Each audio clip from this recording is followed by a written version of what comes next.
কি অবস্থা সবার, আশা করি ভালো আছেন। তো আপনার জন্য নতুন নিয়ে আসলাম নতুন আজকে আরও একটি ভিডিও, যে ভিডিওটি শুনে তোমাদের কাজ করতে বাধ্য হবে। কোনো কাজের কথা বলেছি সেটা অবশ্যই বুঝতে পারছো, তো তাড়াতাড়ি হেডফোন হাতে নিয়ে বসে যাও তোমাদের ভাবির ভিডিওটি দেখার জন্য।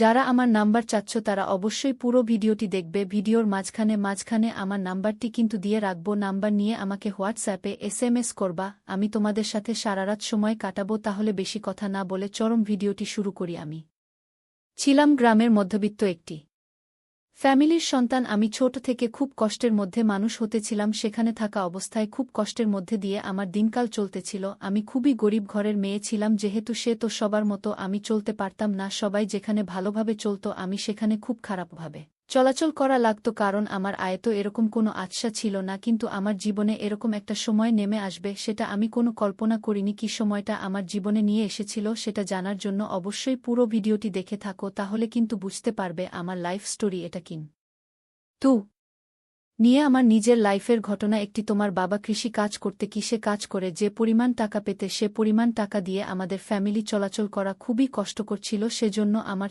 একটা ছোট ভাই ছিল। ছোট ভাই ছোট থেকে একটি কোম্পানিতে চাকরি করত, সেখানে হালকা পাতলা কিছু টাকা বেতন চলাচল করা যেত, হালকা পাতলা পাবে। আমি আমার পড়াশোনা শেষ করছি, প্রায় 2008 সালের পড়াশোনা শেষ করে আমি প্রায় বাসাতে বসে থাকি। এরকম কোনো পড়াশোনা বা অন্য কোনো কাজ করা হয় না। না তো আমি বাবাকে, বাবা আমি একদিন একটা কমান্ড দিয়ে স্যারকে নেব। তখন বাবা বলে, না তোরে সব কিছু করতে হবে না, আমরা যেরকম ভাবে পানি না কেন সেরকম ভাবে তুই চলাচল করবে, বেশি ভালোভাবে চলা করতে হবে না, আমাদেরকে আল্লাহতালা যেভাবে চলাচল করতেছে সেরকম ভাবে চলতে পারলে চলবে। এটা বলার পর আমার মনটা খুব খারাপ হয়ে যায়, যেহেতু এভাবে চলতে আমার খুব ভালো লাগতেছিল। আমি যাতে তারা পরিশ্রম করতেছিল তাদের পরিশ্রম থেকে আমার খুব খারাপ লাগতেছিল। খারাপ লাগলো, আমি যদি তাদেরকে বলেছি তারা এসব কাজে রাজি হয়নি, সেজন্য করার মতো কিছুই ছিল না। এখানে আমার মনের ভিতর খুব কষ্ট হচ্ছিল এসব ভেবে। আমি খুব ইনকাম করতে পারবা, নিজের মতো চলতে পারবা, সব কিছু করতে পারবে, সব আমার খুব কষ্ট লাগতেছিল। একদিন হঠাৎ করে আমার ছোট ভাই আমাকে বলতো, আমার কোম্পানির পাশে একটা কোম্পানি রয়েছে, সে কোম্পানিতে কিন্তু লোক নিতেছে, তো চাকরি করতে চাস সে তো সেখানে চাকরি করতে পারিস। আমি বললাম আচ্ছা ঠিক আছে, তাহলে তুই কথা বলে আমাকে জানা, তাহলে আমি ওখানে যাকে নেওয়ার জন্য চেষ্টা করব। কারণ তুই সাপোর্ট করিস, তাহলে আমি চাকরি নিয়ে পারবা না। তুই সব কথাবার্তা বলে আমাকে কনফার্ম কর, তারপরে আমি সেখানে যাব। সবকিছু নিয়ে সমস্যা নাকি যেতে বলেছিস আমাকে, আমি তাদের কাস্টমার ব্যবস্থা করে দিব। কিন্তু ওখানে কিন্তু খুবই খারাপ এলাকা, ওখানে খুব সতর্কভাবে তোকে থাকতে হবে। কিন্তু আমি বললাম আচ্ছা ঠিক আছে, সমস্যা নাই। এটা বলার পর ঠিক সেরকম ভাবে চলতেছিল আমার জীবন। কিন্তু আমার জীবনে যেমন বিভাজনে নেমে আসবে সেটা আমি কল্পনা করতে পারিনি। সেখানে চাকরি নেওয়ার পর থেকে আমার জীবনটা কিন্তু তছন হয়ে গিয়েছিল। তো কি হয়েছিল সেটা জানতে হলে পুরো ভিডিওটি দেখো। হয়ে গেছে তোর, সমস্যা নেই, তুই চাকরিটা কর। দোকানে অফিসে যারা আছে সবাই কিন্তু খারাপ, ওরকম ভালো না। তুই যেখানে খুব কিন্তু কেয়ারফুলি ভাবে থাকতে হবে, কেয়ারফুলি থাকে না পারলে কিন্তু সেখানে তার বিভিন্ন ক্ষতি হয়ে যেতে পারে। বাংলা ভাষা ঠিক আছে, সমস্যা নেই, আমি খুব সতর্কভাবে সেখানে কাজ করার চেষ্টা করব। কারণ সতর্ক না থাকলে ওখানে চলবে না, কারণ যেহেতু তাদের আমি কখনো চিনি না জানি না, ভালোভাবে আমাকে থাকতে হবে সেখানে। তখন আমার ভাই বলা আছে ঠিক আছে সমস্যা নেই, তাহলে তুই আর কালকে থেকে ওখানে জয়েন কর। আঙ্গার মাঝে ঠিক আছে সমস্যা নাই, কালকে থেকে আমি ওখানে গিয়ে অফিসে গিয়ে জয়েন হয়ে নিব। ঠিক আছে তাহলে আজকের মতো চলে যাও, তুই রুমে ঘুম পার, আমি একটু পর আসতেছি বাইরে থেকে। তখন আমি ঘুম পাড়তেছিলাম, নাম্বার অবস্থা মার্কা বসবাস সব উপরে উঠে গিয়েছিল। হঠাৎ করে আমার ছোট ভাই পাশ থেকে এসে আমাকে জড়িয়ে ধরার পর আমাকে বলে থাকে, ক্রীড়া প্রতি আজকে কিরকমভাবে শুয়ে আছিস কেন? নেতাকে ছোট ভাইদের এরকম কোনো কিছু মনে করিনি, কিন্তু মনে না করে, কারণ যে আমার জীবনে মনটা হবে সেটা আমি কল্পনা করিনি। সে আমাকে বলা, আপু তুই এরকম বসে আছিস কেন? খুব খারাপ দেখা, ভালোভাবে শুয়ে থাক। আর যদি ভালোবাসো, যদি না পারিস সবকিছু খুলে ফেলো। কি বলতেছিস? কিছু না, তুই এখানে চলে যা, আমি কালকে ডিউটি যাব সেজন্য ঘুম পাড়তেছি। আজকে প্রচুর গরম করছে সেজন্য আমি তাড়াতাড়ি ঘুমিয়ে পড়েছি। তোকে আমার ভাই বলে, তুই কি বলতেছে এসব সমস্যা নেই, আমি তোকে তেমন কিছু করিনি। রেকর্ডে টাচ করতে থাকে, রেকর্ড করে থাকে আমার পিকচারটা, নানা রকম উত্তেজনা কাজ করে। সে আমার সাথে অনেক সময় মজা করতে থাকো। মজা করতে করতে আমাকে বলে, আপু তো তোকে কে খুব সুন্দর লাগছে, তুই কি আমাকে ওই জিনিসটা করতে দিবি? আমি বললাম তুই কোনো জিনিসের কথা বলতেছিস? তুই আমার ছোট ভাই হয়ে সবকিছু কথা বলতেছিস। সবাই বলে আরে তেমন কিছু নাই, সবকিছু করতে পারে ছেলের একটা মেয়ের মধ্যে। তখন আমি বললাম না, এসে কিছু হবে না আমাদের মধ্যে, ছোট ভাইকে সবকিছু করার কোনো মানে হয় না। এসব করে এখান থেকে চলে যা, না হলে কেউ নামটা আমাকে ডাকবো ছোট ভাই বলে তুই কাকে ডাকবি ডাক সমস্যা নেই কিন্তু তোকে আমি খেয়েই ছাড়বো এরকম করতেছি কেন হয়তো বাইরে থেকে কোনো নেশা করেছে যে কিনা আমার জানা ছিল না না হলে তো আজকে এরকম করার কোনো কথা ছিল না সে আমাকে এরকম ভাবে পড়তেছে যেন আমি তার বউ একটা বুয়ের সাথে একটা স্বামী যেরকম করেছি আমার সাথে কিন্তু সেরকম করতেছিল আমি বললাম তুই এসব কিন্তু খুবই বাড়াবাড়ি করতেছিস এটা কিন্তু ভালো হচ্ছে না আমি যদি বলেছি সে তো আজকে আমি কাজ করেই ছাড়ব তুমি যতই না করো না কেন আমি কখনো কিন্তু এই কথাগুলো মানব না আমি সহ্য করে জানা হলে কিন্তু খুব খারাপ হবে আমি কিন্তু চাকরিটা ম্যানেজ করে দিয়েছি চাকরিটা কিন্তু ক্যান্সেল করে দেব এখন আমি বললাম তুই যা বলছিস সেগুলো কিন্তু ভেবে চিনতে বলতেছিস না তোর মাথার গেছে আবেগ কাজ করতেছে বুদ্ধি কিন্তু কাজ করতেছে না সমস্যা নেই আমার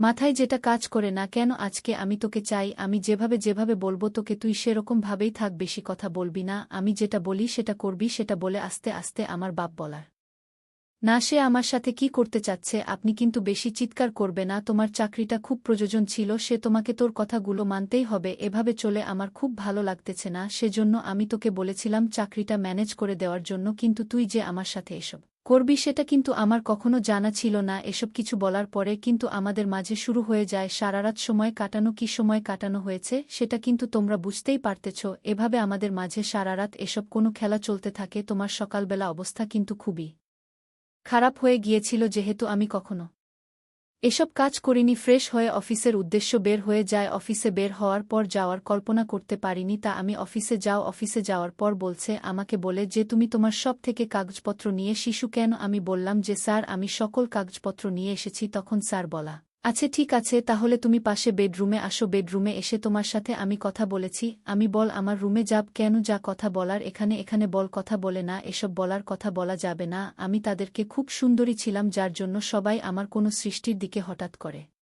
সবাই আমার ডাবগুলোর উপর পণ্ডিত দৃষ্টিতে তাকিয়ে থাকত আমার দাঁতগুলো ছেলে খুবই সুন্দর এবং গোলাকার আমার ডাবগুলো খাওয়ার জন্য এরকমভাবে তাকিয়ে থাকত আমার বশ মনে হয় সেগুলো করার জন্যই বসে তোমার ডাবগুলো খুব সুন্দরভাবে খেতে পারবে এসময় না ভেবে আমার মনের মাঝে খুব অস্থিরতা ফিল হচ্ছিল আমি বলে থাকি স্যার মনে হয় আমাকে ভিতরে নিয়ে কি জানি কি করে ফেলে যে তোমার প্রথম কাজ করছি আমার ছোট ভাইগের সাথে আমার এগুলা করতে আর এরকম কোনো ভয় হচ্ছিল না মনের মাঝে সাহসী পারছিলাম হয়তো এর থেকে বেশি কিছু আর করতে পারবে না যেটা আমার ছোট ভাই আমার সাথে করেছে এই সুমনা ভাবতে স্যার আমাকে ডেকে চলো আমরা ভিতরে যাই ভিতরে কথা বলি আমি বললাম আচ্ছা ঠিক আছে স্যার চলুন তাহলে আমরা ভেতরে গিয়ে কথাবার্তা শুরু করি তখন স্যার আমাকে প্রথম ইন্টারভিউতে প্রশ্ন করে তোমার বাসা কোথায় আমি বললাম আমার বাসা লক্ষ্মীপুর কোথায় বললাম সোনা গ্রামের সময় বলার পরে স্যার আমাকে বলতো যে তুমি এত সুন্দরী তাহলে তুমি এখানে গার্মেন্টসে চাকরি করতে এসেছো কেন আমি বললাম স্যার আমার চাকরিটা খুব প্রয়োজন ছিল যেহেতু আমি চাকরি করতে এসেছি এই জায়গা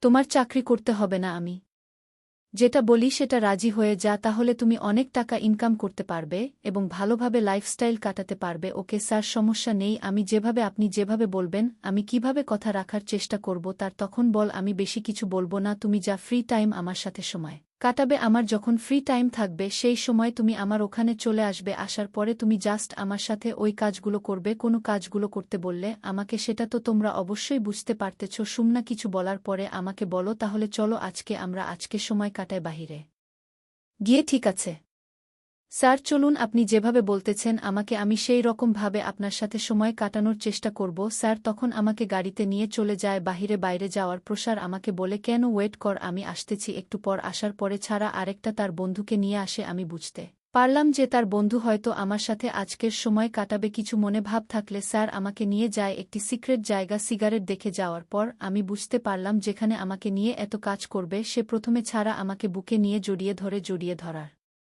পর আমার কপালে কি চুমু খাওয়ার পরে বলে তুমি খুব সুন্দরী তোমাকে দেখতে খুব সুন্দর লাগতেছে আজকে যদি খুব সুন্দর লাগছে খেতে খুব সুন্দরভাবে খাবো আজকে তোমাকে তুমি কিন্তু না করবে না আমি যেরকমভাবে যাব সেরকমভাবেই তুমি দিবে কোনো কাজ করবে নাকি আমার সাথে যখন স্যার বলো যে আমার বন্ধু তোমার কাজ করবে তোমাকে কিন্তু আজ অনেক টাকা দিব আমরা যে টাকা তুমি 1 মাসের গার্মেন্টসে চাকরি করো পাবে না ঠিক আছে স্যার সমস্যা নেই আমার কথা পরিমাণ টাকার প্রয়োজন যেহেতু আপনি আমাকে জবাব দেন আমি সেভাবে আপনাদের সাথে সময় কাটানোর চেষ্টা করব এই বলার পরে যার আমাকে জড়িয়ে ধরে রুমের ভিতরে লাইট অফ করে আমাকে নিয়ে খেলতে শুরু করে এরকমভাবে প্রায় আমার সাথে স্যারের প্রায় 2 ঘন্টা সময় কাটানো হয়ে গেছে বিতরণের সময় আমাকে সে বলে এখন আমার বন্ধু তোমার সাথে সময় কাটাবে সেরকমভাবে কিন্তু না করবে না সে কিন্তু অনেক টাকার মালিক তোমাকে কিন্তু পর্যাপ্ত পরিমাণ টাকা দিতে পারবে তো তুমি তাকে মজা দিতে পারো তাহলে তোমাকে কিন্তু অনেক পরিমাণে টাকা দিবে আমি বললাম তার সমস্যা নেই আমি যেভাবে বলছেন আপনি আমি সেরকমভাবে তার সাথে সময় কাটানোর চেষ্টা করব আপনার থেকে ভালো পরিমাণ মজা থাকে দিব আমি তখন স্যার বলা আছে ঠিক আছে তাহলে আমি বাইরে আছি তাকে আমি পাঠিয়ে দিচ্ছি তুমি তার সাথে শুরু করো যে ছেলেটি আমাকে কাছে এসে বলে কিন্তু খুব সুন্দরী ছিল তো তুমি এসব কাজ করতেছ কেন আমি বললাম আমার খুব টাকার প্রয়োজন ছিল সেজন্য এসব কাজ করা তোমার টাকার প্রয়োজন সেহেতু তুমি আমার সাথে সময় কাটাবে প্রতিদিন সমস্যা নাই তোমাকে একটু পরিমাণ টাকা দেব আমি যত বাহিরের লোকজনকে অনেক টাকা দিয়েছে তোমাকে আমি টাকা পয়সা দিব কোনো সমস্যা নেই জাস্ট তুমি আমার সাথে এরকমভাবে প্রতিদিন সময় কাটাতে আমাকে যে পরিমাণ মজা দিবে সে খুব মজার টাকা দীপ্তা নাগর আছে ঠিক আছে স্যার সমস্যা নেই আপনি যেভাবে বলবেন আমি সেরকমভাবেই করার জন্য প্রস্তুত রয়েছি আপনাকে কিভাবে করবেন আমাকে জানান আমি সেভাবেই করব তো ভিডিওটি কেমন লাগলো অবশ্যই কমেন্ট করে বল জানিয়ে দিবা দেখা হয়েছে পরবর্তীতে নতুন আরও কোনো ভিডিও নিয়ে দেখা হচ্ছে নতুন কোনো ভিডিওতে।